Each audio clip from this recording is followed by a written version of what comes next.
Hello there and welcome to my channel, Novice Modelling in a Midlife Crisis. My name is Andy and today, look what I've created. I managed to finish the Tamiya Panther Panzerkampfwagen 5 SDKFZ 171 Ausf A, which is kit number 35065. And I actually started building this way back on July the 26th, and it's been sitting forlornly at the end of the desk with just its base coat of dark yellow F60. And for some reason, I was supposed to be doing something else today. I was supposed to be building my what's it called, my Airspeed Oxford Mark 5. I picked this up and thought, I just want to have a go at something different, and I finished it. So there you go.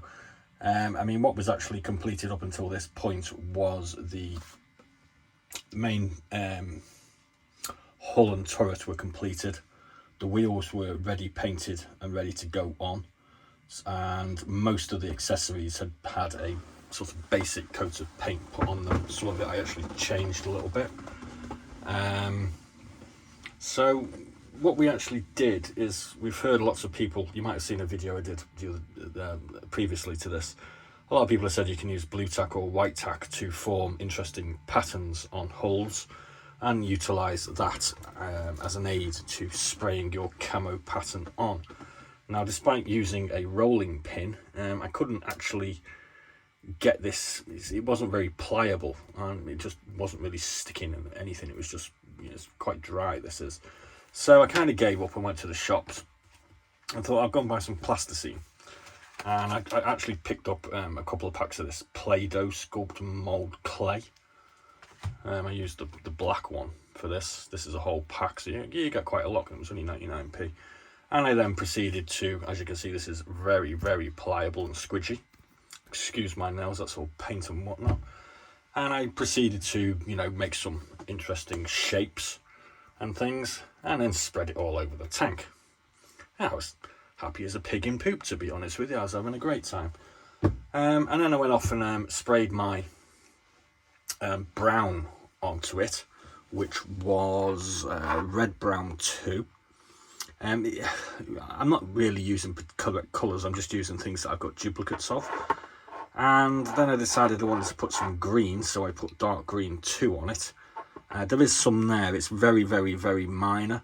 I changed down to a 0.2mm needle on the airbrush and didn't really get an awful lot of paint out of it, but it's got some green in it, as you can probably see, and I probably would have preferred a little bit more green, to be honest with you, but them's the breaks at the end of the day. I decided I cleaned the airbrush and decided to get on with other things. Now, when I peeled my Play-Doh off, it left a sort of black residue all over everything, which the utilisation of many cotton wool buds and a lot of sort of scrubbing managed to remove the bulk of. You can still see a little bit of it on this wheel here, which I tried to replicate on the wheels, and it left this sort of really sort of dirty, oily, grimy finish on the XF flat yellow. And I was like, bonus, I've just sort of created myself a sort of a weathered look on the paler colour, which was, well, free basically, because I haven't even used I've got the Play-Doh back. The only problem is there does seem to be a residue all over it, and I'm guessing it's a sort of oily residue from this. Consequently, I am not going to be doing any varnishing on this because I have no idea what the result will be. And it kind of looks all right as it is anyway, so that's fine. So we're just going to go over the colours and all the bits and bobs that I have done to this. So like I said, I didn't really, I used this Army Colour primer, ash grey, as my base coat. I then airbrushed XF60 all over it. I then added, where's it gone? No, it's not that one. There it is.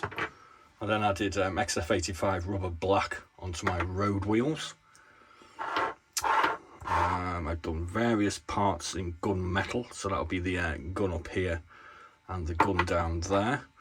The tracks, I kind of use I use a sort of ash grey and a mix of black as a primer for them. I then rough brushed this metallic grey using a nasty old big brush, and I think, yeah, then I kind of diluted some of this dark copper XF28 down, and I've put some of that on the tracks as well to try and simulate some sort of rust effects. So I'll just pick that up now and you can have a quick nose at that. Yeah, he's got staples on his tracks. Yeah, well, I'll explain that to you later. So you can see there's some coloration to the actual tracks themselves. It's not the recommended way of doing it, but it was just a very quick and simple, not too faffing around way that I just kind of decided to do. We then went into the painting booth, which we've moved into the upstairs bathroom because we don't like going in the garage anymore because it's too bloody cold. And we did our wondrous job on some sort of tiger stripe sort of thing. We've go on, hurry up. We used some olive drab XF62 because we wanted to do a few different colours on this this tube here, which I think is the gun cleaning equipment. We've used dark iron and aluminium and all sorts of stuff all over all the metal parts. So I think it's come out quite well. I mean, for something that started 6 months ago, I think I've improved a little bit since then, but I'm kind of rushing to maybe just get this thing finished and get it out of the way so I can start on some new stuff. A lot of the accessories, we used CA UK Black, which is a very high potent glue, and there's an interesting little story. I've started smoking these vape things, and I was busy puffing away on my vape and using a CA UK Black, and for some reason I decided that I wanted to have a suck on the CA UK Black, and I stuck that in my mouth and got glue all over my lips. So yeah, if you're vaping and using glue, try to keep your glue as far away from your vape as possible. There's your hint for your top tip for the day as far as modelling and smoking is concerned. Most of the other glue I used was Tamiya extra thin and Tamiya regular cement to do it. I don't really recall, but I think there was a little bit of Vallejo plastic putty went into this, but I don't think it was a lot. I think it fit together really well. I mean, considering this is quite an ancient kit when you consider it's based on a moulding from, I think it was the 70s. And as you can see, if you look at the bottom with my staples, it used to be a motorised version. It's got some really nasty gaps above the tracks and things, and you can see right through it. But I mean, I think it cost me about £13. So I looked at this as a really sort of cheap kit to just play around and practice on and paint. And that's what it's been used for at the end of the day. I've kind of gained myself a bit of confidence in applying a camouflage pattern that's totally out of my head. It's not copied out of any books or anything like that, but a lot of these things are field painted anyway. So, you know, I'm using my imagination like the guys who painted the tanks use their imagination as well. And as I have the full set of Panzer colours to go through, it does seem that, you know, there were a few artists in the German army. So, incidentally, there's a full flick through of those books, Panzer Colours 1, 2 and 3, available on the channel if you want to go and have a look for those. They're in my book review playlist. So, yeah, what else did we do? So we did these tracks. They were a bit of a nightmare to put on. We decided to glue them, these come single pieces, so we decided to glue them together with the CA UK Black because they were already painted. We tried something new today with the lighter. These towing hitches, towing ropes, or whatever you want to call them. They come as one straight piece, and as you can see on the picture here, they go from this point here to that point there. And to be honest with you, they were longer. They were longer by about 1 centimetre, so there was no way that they were going to go to there without putting a great big bow sort of thing in it. So I remember hearing that you can melt plastic with fire, you know, but I did recall people bending these things using a flame. So I bent them, and I think they've come out really cool. And I decided to put one on the back, and when this thing gets its arse into gear, we stuck one on the front as well. So yeah, I tried something new. I tried a few new things today. We've managed to get our little trademark in. We've got a bucket. I've decided that I'm going to put buckets on every single armoured kit that I produce. And I pinched this out of my water pump set by Mini Art, which is kit number 35578. And it comes with a whole range of different buckets.